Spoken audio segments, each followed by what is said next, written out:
Bloomberg Audio Studios. Podcasts, radio, news.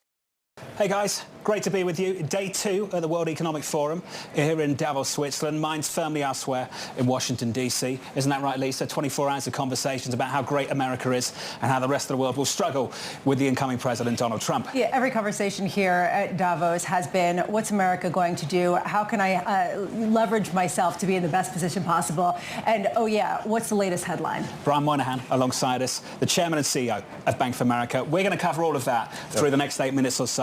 There's an important occasion to mark, 15 years at the top of Bank of America. No, it's been an honor to lead the company, and we've had some fun. And it was interesting to start, but for the last 10 years or so, we've been on a roll just producing responsible growth, and the team does a great job.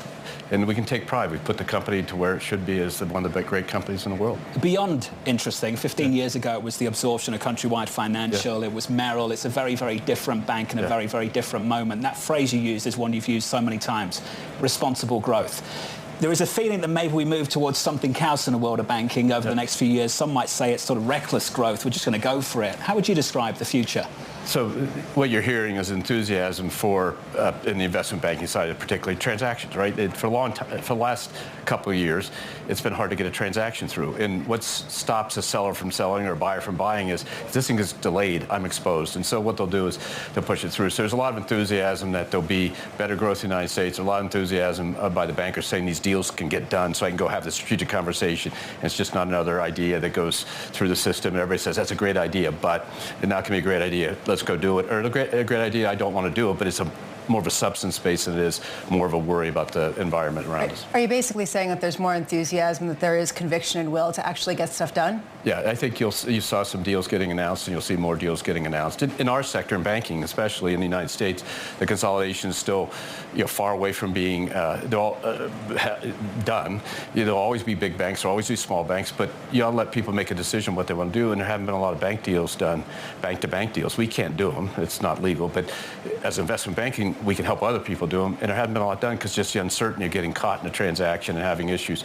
So the belief that they should promote the banks consolidating, getting more efficient, passing that through to customers, passing that through to small businesses, et cetera, is a different, will be a change. Well, there's the banking sector specifically and some of the deregulation and whether some of these mergers and consolidation will be allowed. And then there's the broader corporate sector and some of the enthusiasm we've seen and we've heard from the city's head of banking from JP Morgan. How much do you see that being maybe a little premature based on some of the policies coming down the pike and the uncertainty around debt deficit and rates?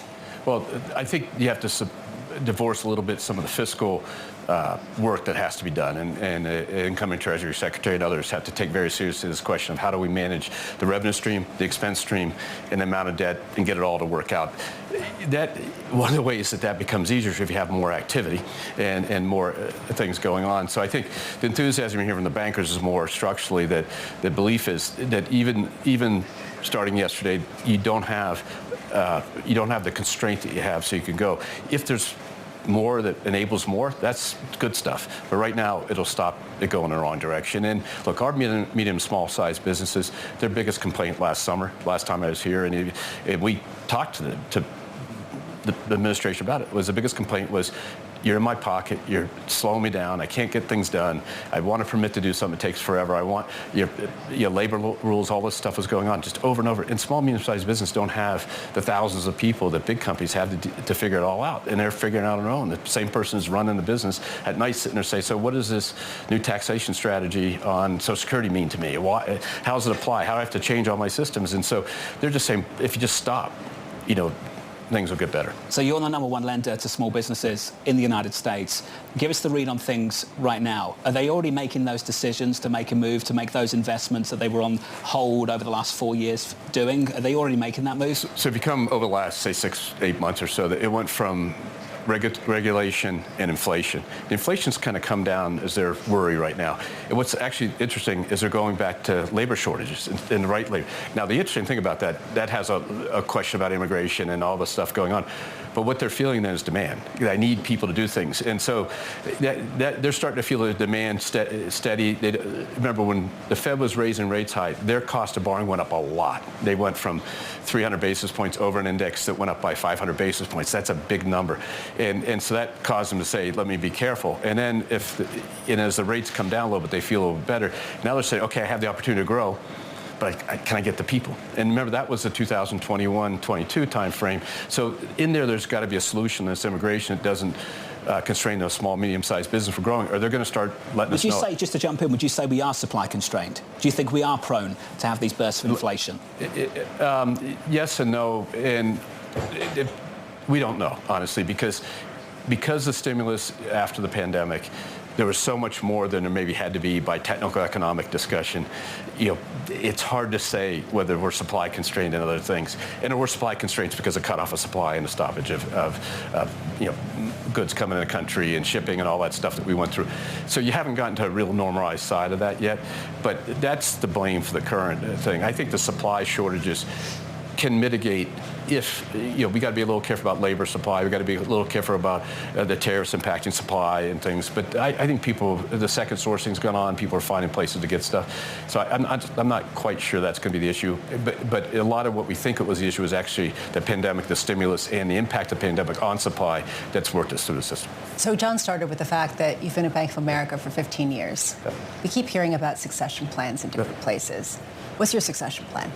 What, are you trying to throw me out? No, not at all. I'm just wondering, because this is something that we keep hearing wait to the very end. There's still 3 minutes on the clock. No, I want to ask the last question. Okay, the last one. Okay, all right. The fascination with all this is interesting, and one, it just means we're all getting older. So, but the reality is, we run a process in our company through the top 3 layers, including for the CEO.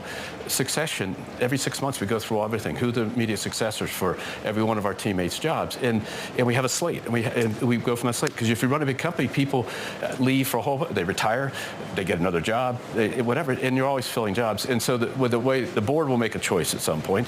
I'm not going anywhere unless they throw me out. They know that. But my job, and one of the biggest jobs I have, is preparing people for what it would be like to run this company out there, and that's important. So we do a lot with our team to get them used to the experiences and get them to learn more about the trade-offs you have to make at the top of the house, because if you come through a business or come through a function, you haven't made those trade-offs. That's part of our general strategy. And so we talk to our board, but you'll never hear us discuss A is in and B is not. That to me is the worst thing you can do. I went through that process in the end of 2009 where there was day-to-day speculation.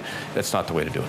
Well, thank you for that very You'll be the first person I tell. Okay, thank you. I appreciate that. We only have about 30 seconds. You said something to us when we were at Bank of America that AI would basically keep the staff the same size but increase the footprint of business. Do you stand by that? Yeah, there are two facts I'll give you. One is we run the company on the nominal amount of dollars of expenses we did 10 years ago almost now. Nominal, not inflation adjusted. And we run it on 30,000 less people. That is all digitization.